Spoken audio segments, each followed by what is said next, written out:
Allez, bonjour à tous. Aujourd'hui, on va parler différence entre f-stop et t-stop. Vous savez, c'est l'unité, grosso merdo, hein, l'indication de diaphragme qui a marqué sur vos objectifs, qui généralement vous montre, en tout cas vous indique l'ouverture la plus grande maximum sur les optiques, que ce soit sur un fixe ou un zoom.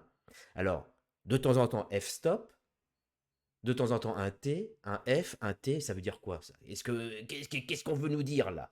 Est-ce qu'on serait pas en train de nous raconter des conneries quoi?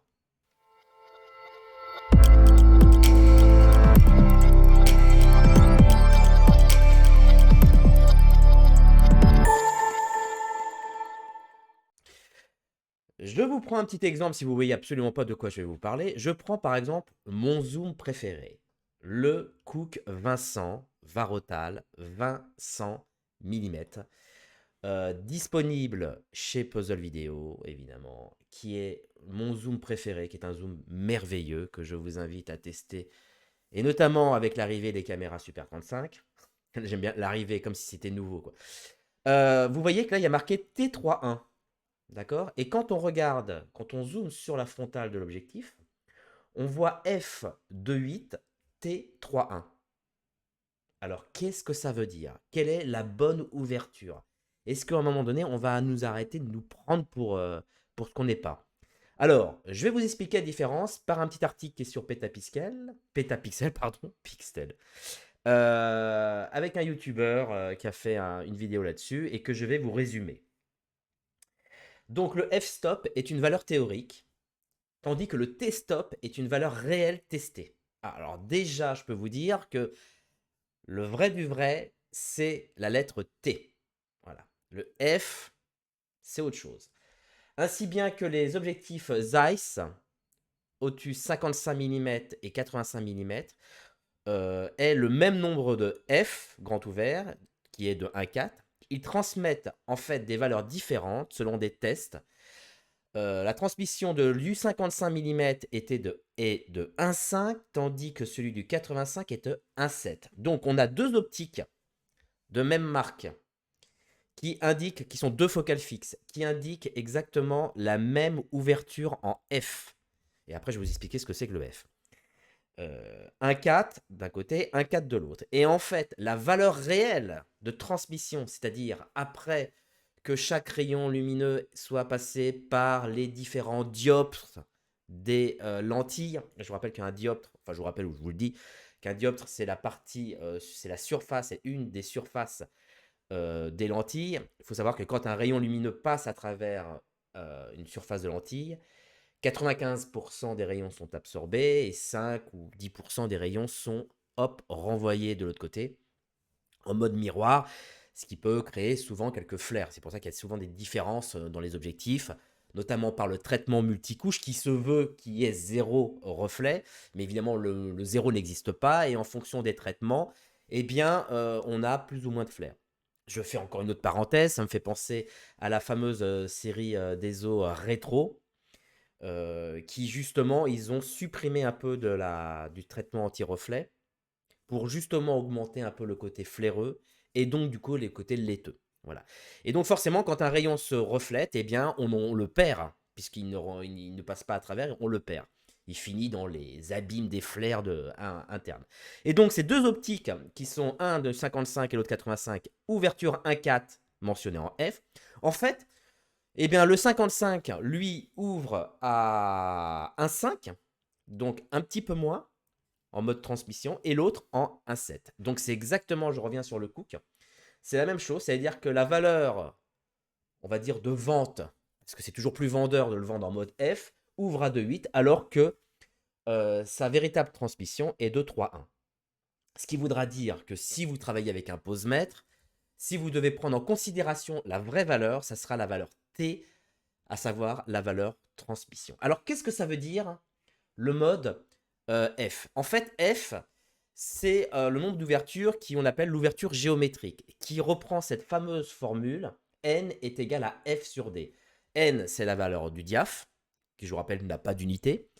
F est la focale et D le diamètre. Donc on s'aperçoit d'une chose, c'est que plus la focale grandit, plus n, le diaph, a tendance à descendre. C'est ce qui explique pourquoi, généralement, dans les optiques à longue focale, on a généralement des ouvertures qui sont moins importantes. Et D, qui est le diamètre de la frontale, pareil, si D augmente, étant donné que D est dans le dénominateur, eh bien N va grandir. Ce qui paraît logique, c'est-à-dire que plus l'optique a une frontale qui est large, plus l'ouverture va être importante. Alors, je fais une petite parenthèse, ça n'a absolument rien à voir avec le ramping, qui en fait, pour le coup, le ramping reprend cette formule, c'est-à-dire que plus vous zoomez, plus vous utilisez sur un zoom, vous allongez la focale, et plus f grandit, D reste fixe, forcément N augmente. Voilà, s'il n'y a pas de correction interne. On appelle ça le ramping. Donc N, si on inverse, ça veut dire que si on change cette formule et qu'on met plutôt F divisé par N, on obtient le diamètre d'ouverture. Et généralement, sur les optiques, on voit cette appellation F slash diaph. Voilà, qui vient en fait de cette formule. Alors, maintenant c'est bien beau tout ça, mais pourquoi la plupart des objectifs de photographie utilisent le f-stop et d'autres utilisent le t-stop? Alors déjà, la première chose, c'est que le f-stop est beaucoup plus vendeur. C'est-à-dire qu'on préfère vendre un optique Cooke Vincent f2.8 que T3.1. Donc déjà, il y a le côté vendeur. C'est exactement la même chose sur les ISO. Ça veut dire qu'on parle de ISO natif, ISO nominal, mais on préfère vous vendre l'ISO natif au prix du nominal. D'accord? Alors que l'ISO, par exemple, sur une Alexa, on dit que l'ISO natif est de 800 ASA. Non, elle n'est pas de 800 ASA. C'est la valeur ISO nominale. Sauf que c'est plus vendeur de vendre un ISO natif à 800 que à 320. Voilà, donc faut pas oublier ça. La mesure de la lumière intégrée à l'appareil. Alors, selon lui, il y a un YouTuber qui a fait une vidéo que je vous invite à regarder. Selon lui, il y a 3 raisons pour lesquelles les fabricants d'objectifs photographiques ne se soucient pas des T-stop. Autrement dit, qu'on vous berne sans problème. La mesure de la lumière intégrée à l'appareil photo compensera la différence d'exposition mineure entre 2 objectifs différents avec le f-stop, mais des T-stop différents. Donc si par exemple on reprend l'exemple des 2 optiques que je vous ai mentionnées, eh bien en fait, comme vous êtes avec un appareil photo et que l'appareil photo va gérer l'exposition et que c'est un problème de transmission, ils n'ont pas les mêmes transmissions, eh bien pas de souci, l'appareil photo va compenser.